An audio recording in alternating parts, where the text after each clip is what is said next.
Hello hello මචං ලුසන් මේ මචං පොඩි හදිස්සියක් වෙලා කොල්ලෝ කතා කරේ මේ ඔබ හොස්පිටල් එකේද මං තාම ඉන්නේ නෑ නෑ බං කියපන් මේ ගෙදර ඇවිල්ලා ඉන්නේ දවල් වල ඉතින් බෝඩ් එකේ ඇවිල්ලා මාර මහන්සි කියපන් මොකෝ කතාවේ අයනා ෂේප් මචං මේ අපේ පොඩි එකා ඉන්නේ බා සුදු බේබි මේකට මචං ඊයේ බඩේ අමාරුවක් හැදිලා ડોක්ටර් ගාවට ටිකක් බෙහෙත් ගන්න හරි මට කිව්වා මචං සීනි අඩුවෙන් කන්න දෙන්න කියලා මට මතක වෙලා මචං අද හවසත් කිඹුලෙක් ගෙනලා දුන්නානේ කිඹුලෙක් ගෙනත් දුන්නා සුදු බේබිට පැටියෙක්ද පැටියෙක් කියන්නේ මචං ඔය ෂූට් මට දෙන්නකෝ සයිස් එක නම් මචං පොඩි කිඹුලෙක් බං බේකෝ පුදුම තාත්තෙක් නේ හැප්පුවේ නැද්ද හැප්පුවා කියන්නේ මචං මම දත ගහනකොටම ඇදලා ගත්තා පොඩි දත් පාරවල් දෙකක් වගේ නම් තියෙනවා හැබැයි යකෝ ඉතින් අවුලක් නැද්ද බං අවුලක් කියන්නේ මචං ඉතින් එහෙම බලාගත්තොත් බලාගෙන ඉන්නවා මචං මට මේ බය තියෙන්නේ අර ඒ කේස් එකද කියලා බං අඩෝ ෂොක් එක වගේ ඇත්තේ බං උඹ මේ පිස්සුනේ ගෙලින්නේ තුවාලයක් මොකුත් නැද්ද ඉතින් නෑ තුවාලයක් නෑ මම කිව්වේ බඩේ අමාරුවක් හැදලා තමයි ගියේ මේ මට හරි බයයි මචං බය වෙලා වගේ නේ කොහොම හරි දැන් දොඩන්නේ නැද්ද දොඩන් අපර දියන් නෝනේ මේ අපේ ගෙදර දොඩන්නේ නැද්ද නෑ නෑ මේ අහපන් මේ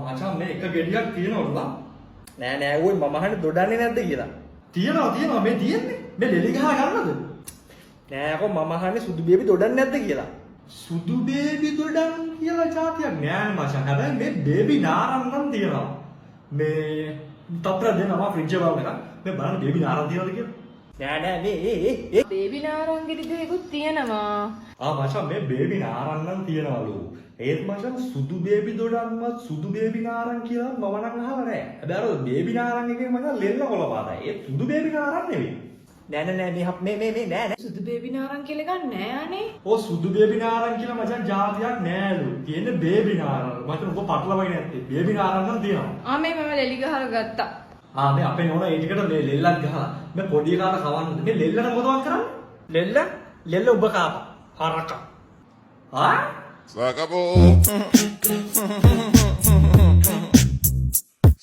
මව්තුමියනි උදේ ආහාරයට මට මොනවද කන්න තියෙන්නේ මං ඔයාට ඕත් හදලා ඇත්තේ අම්මට ඔෆිස් යන්න පරක්කු වෙනවා සුරංග ඔයාට කවයි සුරංග ලුකු නෝනා මට යන්න පරක්කු වෙනවා හිච්ච බේබිට ඕට්ස් ටික කවලා ඉස්කෝලේ යවන්න හරි නෝනා හරි සිහියෙන් කවන්න හොඳ වෙන ලෝක බලවල ඉඳලා මේක නිවිල උකුණොත් මෙයා කණ එකක් නෑ හරි නෝනා හොඳයි අපි ගමු ඉච්ච baby A few moments later හොඳට දියාරුට තියෙනවා කරදර නොකර කන්න ඕන උකු වෙලා නෑ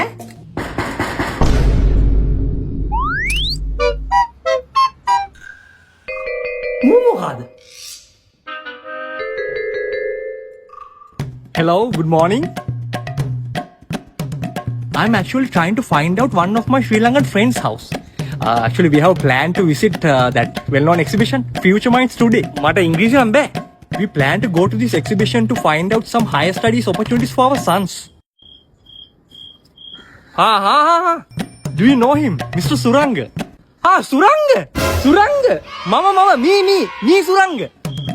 No, not you, boy. Mr. Suranga, Ukuela? Yes. Ukuela? Nene, diyaruda tiyena. No, Mr. Suranga Ukuela. Exhibition starts at 9 AM, but still I can't find him. No, kiyanne.